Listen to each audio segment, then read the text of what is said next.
Good afternoon, everyone. This is Brian Sukup, Vice President of Government and Public Affairs for the American Society of Interior Designers.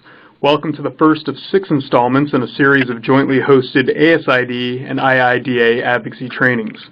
ASID and IIDA believe that all members of the profession, ASID, IIDA, and unaffiliated, must work together to present a strong, unified front to advance and defend the profession in the legislative and regulatory arena. Hi everyone, this is Emily Kelly. I'm the Director of Advocacy and Legislative Affairs for the International Interior Design Association. I'm also joined by my IIDA colleague, Abigail Raspun. Together, Abigail, Brian, and I represent the government relations staff for the interior design profession. And over the next 12 months, IIDA and ASID will be jointly hosting 6 advocacy training webinars, which we hope will best prepare all interior designers and interior design allies to advocate for the profession. Leading this series of trainings are Andrew Goldberg and Christina Mason from Agora. Andrew and Christina are seasoned government affairs professionals with years of experience leading government affairs initiatives in the design and built environment industries. Finally, I just want to remind everyone that all participants in this live webinar will be eligible for 0.1 credit of continuing education from IDCEC. This course is not eligible for health, safety, welfare credit. So without further delay, IIDA and ASID would like to welcome Andrew and Christina. Well, thank you so much, Emily, and thank you, Brian, so much. We are really delighted to be part of this webinar series. We're calling this first webinar Advocacy 101 because the knowledge that we will be sharing today is going to provide a 30,000-foot view of how government relations work. The information we'll provide today will underpin everything that you will learn in future webinars in this series. So today we're going to provide an overview of what government advocacy is and how you can advocate to your elected representatives. But most of all, this webinar will cover the why advocacy matters, why interior designers need to advocate, and why it's important to be engaged in the civic process, even at a time when the political climate seems so unstable.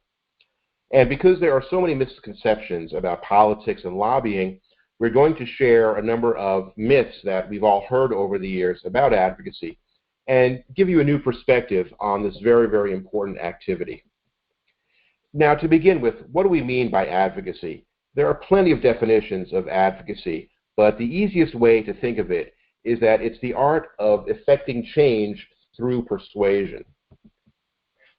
Advocacy is about bringing people together to work towards a common goal that you want to see achieved. And advocacy can take many, many forms.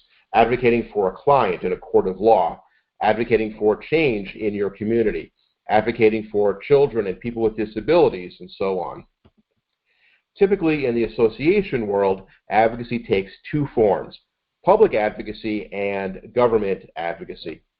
Public advocacy is about educating various audiences to help change their opinions about something, to provide new perspectives, and to build awareness and sympathy. It's what we think of when we talk about public relations and media relations. In the context of interior design, public advocacy involves educating the public about what interior designers do, why their work matters, and how they can help make a positive difference. Now, government advocacy is different. It's about effecting policy change at all levels of government. Now, like public advocacy, there is a major communications and education component to government advocacy, helping policymakers know who interior designers are, why their work is important. All that is a very key component for getting them to vote in support of positions that interior designers support. But increased awareness is not the ultimate goal of government advocacy. Ultimately, it's about making changes in laws and regulations that impact the profession. Now, one question that we often get is, what's the difference between government relations and lobbying? Now, for all intents and purposes, they really are the same thing. Lobbyists are typically people who do this full-time professionally, and they often and usually have to register as lobbyists at the federal level or the state level, whereas advocates are typically people who are doing this in a volunteer capacity. Lobbying has a somewhat negative connotation. And so people sometimes shy away from using that term. But in the end, what we're talking about is the same thing. It's about persuading policymakers to agree with our position and take action. Now that brings us to our first myth that we often hear, which is that lobbying is what happens in smoke-filled rooms. People ask, well, why should citizens engage in advocacy? Isn't that why organizations like IIDA and ASID hire lobbyists? Let's talk a little bit about why it's important that everybody engages in government advocacy. The reality is that lobbying is something that everyone can do. In fact, it's something that everybody really should do. In fact, it's in the Bill of Rights, right there in the First Amendment, along with the freedom of speech and religion and assembly. The First Amendment says that Congress can make no law that prohibits the right of people to petition the government for a redress of grievances. Government advocacy isn't just a right that we have. It's a responsibility. It's as important as voting on election day. Being engaged with government is what keeps our democracy working. Now, some people also say that government actions have very little to do with our day-to-day lives. And it's true that what happens in Washington, D.C. at times can seem very far removed from our daily activities, our jobs, our communities. And even at times, the debates happening in the state capitol, and sometimes even at the local level, can seem distant and unrelated to what we do. But the reality is that government policy affects all of us. Just think about how many different ways that government at all levels impacts the work that you do. Pretty much everything that touches your bottom line is impacted by government laws and regulations. At the state level, legislatures are making decisions that impact your business directly. Whether or not interior designers can stamp and seal documents is decided by state governments. Whether clients will have to pay sales taxes on the services you provide, something that has been proposed in many states, affects your bottom line. Building codes, which impact interior design, are often ratified at the state level. Questions of business ownership, procurement of design services, all these are being decided at the state level by your state government. And it's not just at the state level. At the local level, decisions on whether to spend money on rebuilding or renovating schools and libraries are happening in city halls and at the county level. Zoning laws, which impact whether and how your clients can build or renovate, happen at the local level. And even at the federal level, even though it may feel distant, policies impact you. Federal tax policy is decided by Congress. Last year, about a year ago, Congress passed a major tax reform bill that has major impacts on the tax rates that you and your clients pay. Tax incentives and programs for historic preservation projects, for energy efficiency, happen at the federal level. Policies related to federal student loan rates and availability and repayment are happening at the federal level. National model building codes and standards. All these things are impacted by what happens in Washington. Each of these issues, and many more, touch upon your ability to practice. And here's the thing, lawmakers are going to make decisions on these policies whether you're in the room or not. And the people who may not agree with you and may have a different point of view are going to be there. So that's why it's important for interior designers to be in these discussions every single day. Now here's another myth, is that government advocacy is why we have lobbyists who carry all of the power and influence. Why do citizens need to advocate if you hire lobbyists to do that work for you? And the reality is that the most effective lobbyists by far are citizens, are everyday people who are doing that work at a grassroots level. Now before we go on, let me talk a little bit about what we mean when we say grassroots. Grassroots is a term that we use to refer to engagement by everyday citizens in making positive change for their communities and for the country. It refers to efforts by people who are volunteering their time and their energy to be involved in the issues they care about. You may also hear the phrase grass tops. This refers to people who have developed a closer relationship with policymakers, who know them very well and who have a little bit of more influence, but also are volunteers who are giving of their time and energy to make change. The key to both grassroots and grass tops making them successful is that the people who do these activities are doing it because they genuinely care about the issues on which they are advocating. For associations like IIDA and ASID, having strong grassroots and grass tops programs which are energized by the passion of their members is essential to be successful. And we'll talk about that a little more in a bit. Now, you may also hear about AstroTurf lobbying. And this generally refers to efforts that are funded by, say, bigger organizations or corporations or others that are made to look like genuine grassroots movements. Now here's another myth that relates to what grassroots is all about, and it's that politicians don't listen to their constituents. Why engage in grassroots advocacy since politicians are only listening to their donors or professional lobbyists or just doing what their party wants them to do? The reality is that constituents carry an enormous amount of sway with public figures. Studies have shown that direct constituent interactions have more influence on lawmakers' decisions than almost any other kind of advocacy strategy. In the case of the federal government, as you can see on the screen, there have been studies that show that members of Congress and their staff place a premium on hearing from groups and citizens who have built relationships with their elected officials. Grassroots advocacy works, and it does for a very simple reason. You are the boss. Elected officials are there to serve the constituents they represent. As a grassroots advocate, you are from the community, and you understand what's going on back home far better than the lobbyists do. You are more likely to have personal connections to the legislator, better connections than a lobbyist often will. And if nothing else, legislators know that come election day, their job security is in your hands. Most legislators, if they have a choice between meeting a professional lobbyist or a constituent, they will meet with a constituent from back in their district. It's that simple. Now, we'll talk in a subsequent webinar about how to build those relationships with your elected representatives. But let me say that's not nearly as hard as some people think. Your representatives, especially at the state level, are your neighbors. They are people in your community. Their kids play on your kids' Little League team. They go to the same church as you do. They're part of the community.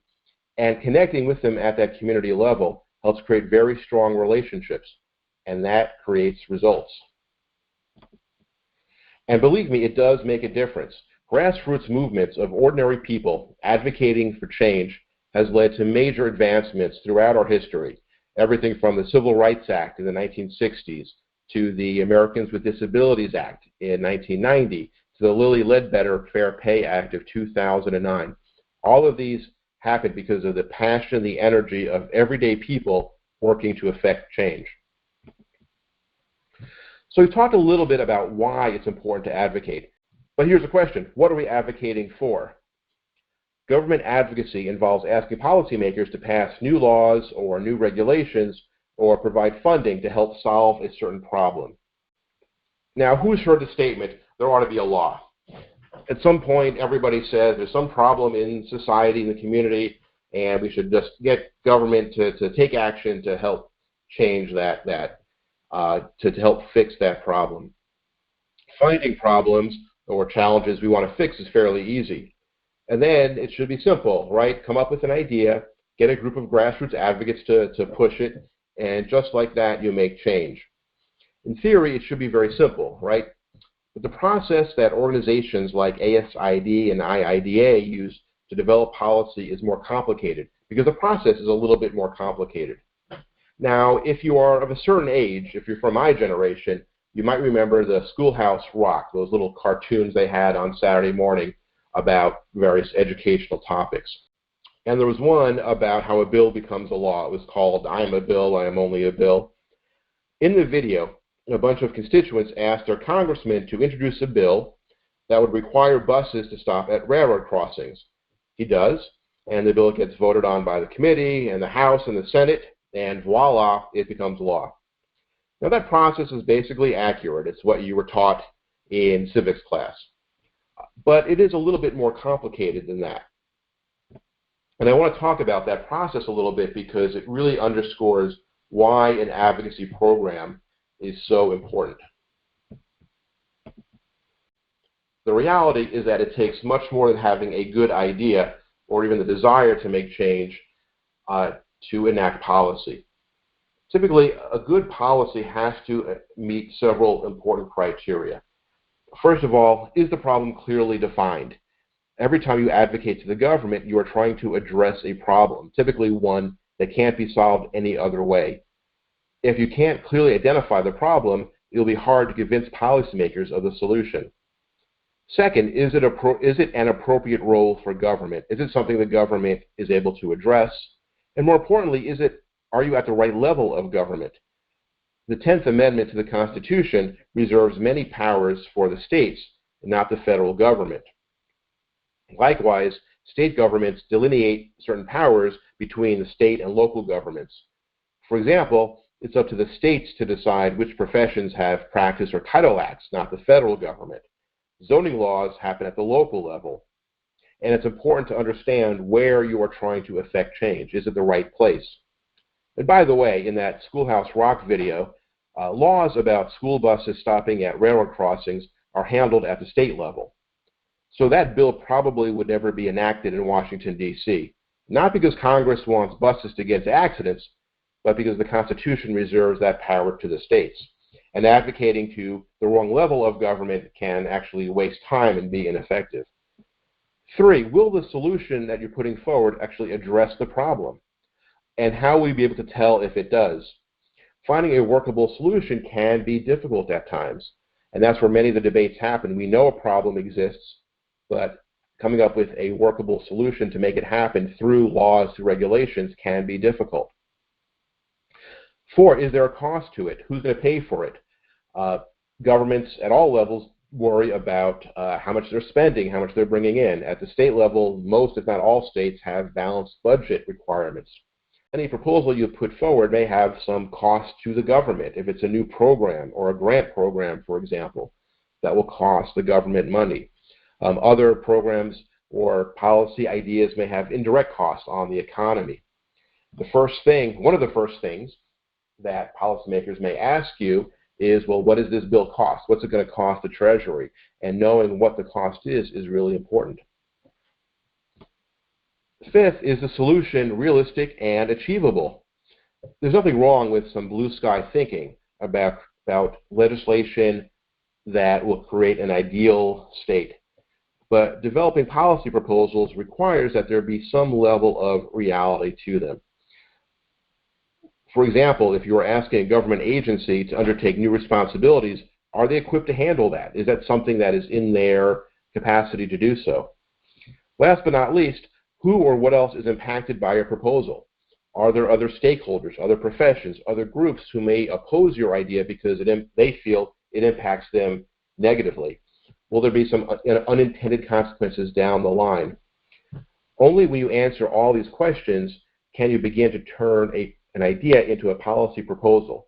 And that's what groups like ASID and IIDA do every single day, identifying challenges, problems that the profession faces, and developing solutions that answer all these questions and meet these tests to make sure that they are policies that can move forward. Now, let's say you've created a good policy proposal, an idea for a new law, a government program, or so on. Does that mean it'll get passed? Well, look, if all it took to get something passed by government, by a legislator, was a good idea and a good argument, it would be easy. Look at the Schoolhouse Rock video again. The congressman introduced a bill. It gets passed into law in about 30 seconds. Now, we all know it takes a lot more than that. But why? Why is it that some policies, even good policies, don't get passed? Why do some groups take years and years and years to try to get a policy enacted? Is it because of gridlock? That because legislators just can't get anything done? Is it partisanship? Is it because better funded lobbyists from other groups get in the way? Well, sometimes, but not always. Here's the reality. There are many, many roadblocks to passing good policy. First and foremost, many bills that are introduced in state legislators or at the federal level or the local level never actually go anywhere. In Congress, there are about 3,000 bills introduced every single year. At the state level, across the country, there are about 190,000 bills introduced every single year. At the state level, of those 190,000, only about 16% are actually enacted and become law. At the federal level, it's even worse. Only about 2.8% of bills become law. Because even if you get a bill introduced, doesn't mean it's going to get voted on or become law. There are many other roadblocks that get in the way.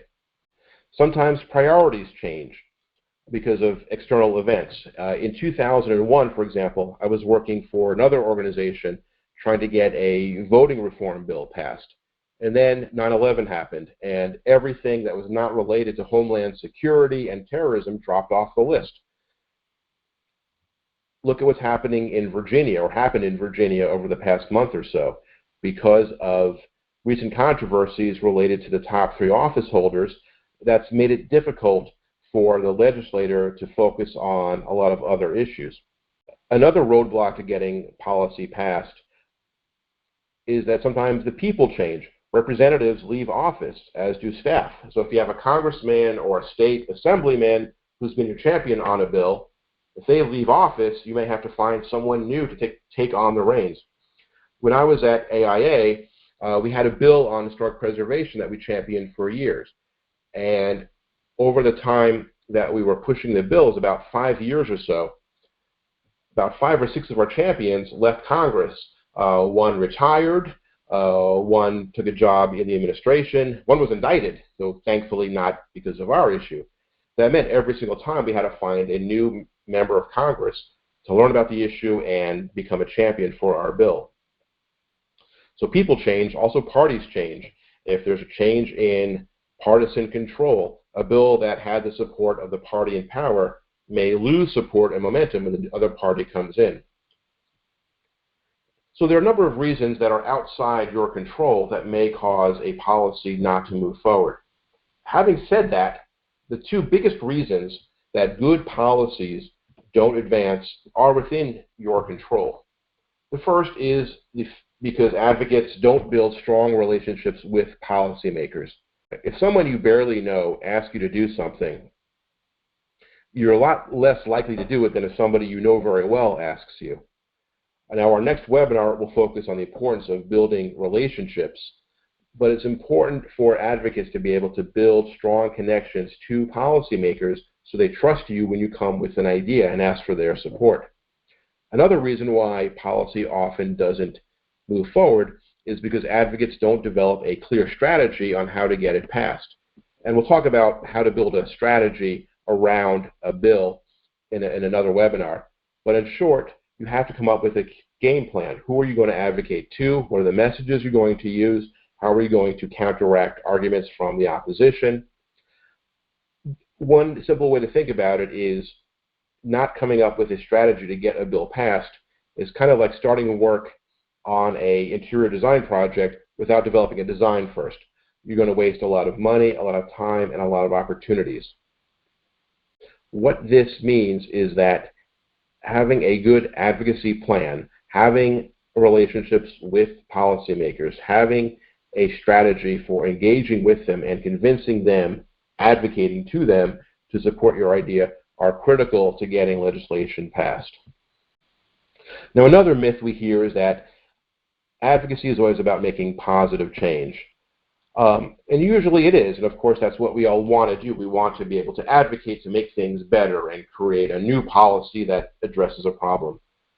And advocacy is often about creating good policy. But sometimes it's about stopping bad policy from taking place. There are 2 kinds of government advocacy. There's proactive and reactive. In proactive, you develop a policy idea and you work to build support and get it passed. Now, in reactive, someone else comes up with an idea and you have to react to it. Now, that policy idea may be a good one and you can support it. Sometimes it's a little good and a little bad, and so your goal is to make it better. And sometimes someone comes up with a proposal that, well, it just stinks, and your job is to stop it. Now, stopping a bad bill might not be as satisfying as advancing a good one, but it is just as important. Because here's the thing. even when you get good legislation passed, even when you have a victory, that doesn't mean that your job is done. Your opponents may try to come back in the next session and undo what you did. A common mistake that many advocates do is they get a bill passed and then they move on to something else, thinking that their work is over. A lot of advocacy is about protecting your gains, because if you don't, you could very well lose them. Here's another myth we hear a lot. Well, the legislature is not working on anything we care about at the moment, so there's no need to advocate. Why waste energy talking to our representatives at this point? Well, the reality is that it's important to be engaged with legislators throughout the year. First of all, legislators do a lot more than just vote on legislation. They can hold hearings in their committees that help raise awareness about an issue or a problem. They can send letters or put pressure on executive branch agencies to take action when they're not doing that. They can help you raise public awareness by writing op-eds that talk about specific issues. They can help connect you to other influencers in your community or nationally who can help you fight for building support for your ideas. And they also can clue you into what's happening or what will happen down the line in the legislature. In fact, one of the most important aspects of meeting with legislators is gaining intelligence about the policy environment and what may be coming down the pike. And even if nothing is happening, it's important to meet with legislators throughout the year, because that's how you build relationships. You don't want to lose touch with a policymaker only to come rushing back in at the 11th hour when your bill is on the floor and then ask them to help you. Maintaining a relationship even during the slow times is going to help you when things heat up. Now here's a problem that we hear a lot, especially in this somewhat partisan, polarized time. Well, I don't agree with my representative on anything, and he or she is against me on these issues, so meeting with them is pointless. And so that's true. What if for whatever reason your representatives and you just don't see eye to eye on anything? Is it worth advocating to them? If the legislature in your state, let's say, is controlled by one party or the other that creates maybe a negative environment for the issue you're working on, how do you engage with them if they're not favorable to your views? And that may be a challenge, but it does not mean you stop advocating. There are many, many ways to overcome partisanship, whether it's by an individual legislator or by the entire body. First of all, thinking about the issues that you're targeting. We'll talk more about how you identify which representatives to focus your efforts on in a future webinar. But simply put, being strategic about who you engage with and on what can make a difference. For example, if your representative is more interested in helping small businesses, bring issues to them that help small business. If they're more focused on, let's say, the environment and sustainability, talk about those issues with them. Engage them on issues that they are passionate about, and you can find ways to kind of build connections. And think about the messaging as well.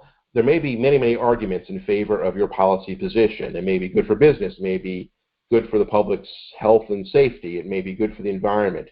But understanding which argument resonates best with a particular lawmaker can make all the difference. There's nothing wrong with highlighting different reasons to support legislation as long as the underlying policy you're advocating for is the same. Another reason you want to engage with your opponents is that even if you can't change your legislator's mind, you may be able to soften their opposition. Let's say your state delegate is an active champion for your opponent's position and is actively working against your interests. You may have a hard time getting them to completely reverse course and vote with you, but even if you get them to agree to not actively oppose your position, that's progress. Now, one other point also, don't assume you know where your representative stands on an issue. Just because they have disagreed with you on a whole bunch of other issues, don't assume that they are against you now. The best way to find out is ask them. You may also find out that their opposition to you, if they are, is based upon some faulty information or misconceptions. Use that as an opportunity to engage and educate them. And also remember, in the case of having a legislature, a body that is tilted away from your interests from a partisan standpoint, the partisan makeup could change. Congress has changed hands many times over the last 20 years. Since 2002, 28 states have seen at least one legislative change or switch parties. Now, that junior legislator in the minority party might become a member of leadership in the majority a few years from now. So even if the current situation is not ideal, keep at it because things do change. Another myth we hear is that lobbying is just about the legislature. And we talked a lot about how to lobby your state legislator or Congress and so on. But there are many, many great ways to influence government policy besides what's happening in the Capitol. There are many places to advocate. Executive branch agencies are writing the regulations that put legislation into action.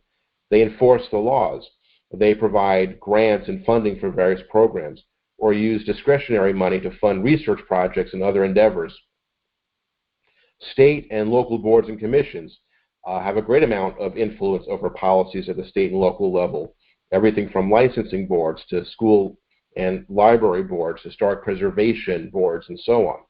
Getting in front of them is not difficult because while everybody else is lobbying the legislature, you may have more ability than get in front of these groups and advocate for your position.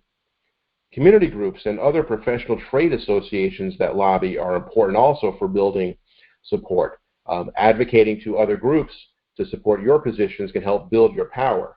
We'll talk more about coalitions in a later webinar, but getting a broader alliance in support of your positions is going to help you be more effective. And last but not least, public advocacy is also very important. Educating the public about your profession and about your issues is a very effective way also then to help move your policy positions forward. Last but not least, so if grassroots advocacy is so important and so effective, why bother having associations in the first place? Why do you need to hire lobbyists if the grassroots can do that? Well, associations and their government relations teams play a very, very important central role in this process. They kind of act like air traffic controllers. At any given moment, there are hundreds of grassroots advocates who are willing to speak to their legislators. There are thousands of legislators at every level of government. There are tens of thousands of bills and amendments and regulations and proposals coming out every year. Making sure that all of these pieces work in harmony to make sure that your message is consistent, that your strategy for getting something passed is consistent, that the grassroots advocates are talking to the right person at the right time. All that requires having somebody in that control tower coordinating all the pieces. Lobbyists play a very important role in this process because they are spending their full time at the Capitol tracking the ins and outs of the process, which bills are moving, which members are working on what issues. They tend to know the details a lot better, and they also know when key issues are coming up. They also build relationships with policymakers, and they can help make it easier for constituents to meet with certain legislators. They also make sure that all the messaging is coordinated and accurate. You know, if 100 interior designers went up to the state capitol and urged their lawmakers to support, 50 different bills, or if they made widely divergent arguments for a position, that's not effective. The message becomes muddled and becomes very unclear. Lobbyists and associations help make sure that everything is coordinated so that the entire legislature is hearing a consistent, clear message about what interior designers want. Now, hiring a lobbyist is not like just turning on a light switch where you sign a contract with a lobbyist and all of a sudden the doors open and the legislature agrees with you. You need to lay the groundwork first by developing a policy agenda, as we talked about, building your case, and making sure you have the grassroots support behind your lobbyists to back them up. And even when you get a lobbyist, that does not mean that automatically everything will pass. As we said, the process takes time. Sometimes there are things out of your control that delay the process. But working together, lobbyists and grassroots advocates are a very powerful combination. Associations play another just as important role. They amplify your voice. When ASID and IIDA go to state capitals or to Capitol Hill in Washington, they are speaking on behalf of tens of thousands of members and thousands of businesses. And policymakers know that. And that's why advocating with your association is so effective, because you are bringing not just your voice, but the voice of so many of your colleagues and your fellow interior designers with you together. The thing is, associations ultimately are only as strong as their individual members. As we've said all along, constituents make the most effective lobbyists. Constituents working in unison under the banner of an association, like ASID or IIDA, are a very powerful advocate. So to sum up, if there are a few points that we want you to leave this webinar thinking about, it's these. Advocacy is everyone's right and responsibility to be engaged in the process. Policymakers do listen to their constituents, to the grassroots. It is a very effective way of getting things done. Third, getting good policy passed, which is the goal of advocacy, requires building strong relationships and developing a very clear strategy. For partisanship and gridlock does not have to be a roadblock. There are ways to get policy moving and build champions even in a challenging political environment. Fifth, there are many ways to engage with policymakers. It's not just about getting a bill passed. It's about raising awareness, about having them help connect you to other influencers in your community. And last but not least, associations help amplify your voice and help keep your strategy on track. As we move into the next webinars, we'll delve more into these topics, especially how you can be an effective advocate. But for now, let me say how pleased we are to be joining you today and talking about advocacy, and thank you to ASID and IIDA for including us. And with that, I will throw it back to Brian and Emily. Great, thank you, Andrew. So since we're almost at the top of the hour, we're going to conclude today's session. We look forward to hosting Andrew, Christina, and all of you on our next joint profession-wide advocacy training webinar in late April. Again, that is late April. In between these 6 webinars, ASID and IIDA will jointly and separately be searching for additional policy and government affairs webinar content to inform all members of the profession. The first public policy webinar will be in March, on March 28th at 2 p.m. Eastern Time, where ASID will host International Code Council Senior Vice President Sarah Yerkes, who will discuss the ICC building code development process and the importance of modern building codes for design and construction. We hope everyone enjoyed today's sessions, and be sure to tell your colleagues and chapter members about these webinars. All supporters of interior design are welcome on these. And always remember, for up to the minute advocacy updates, you guys can join our phone to action alert system by texting the term interior design to the number 52886. Again, if you want to text interior design to the number 52886, that will get you signed up for our phone to action alert system, which we use to just update folks on, what's happening in the interior design legislative world, and if anything's happening in your state that you should be aware of. It's helpful for you guys to be signed up for that so you can get up-to-date notifications. So thank you again, everyone. Hope everyone has a great rest of their week.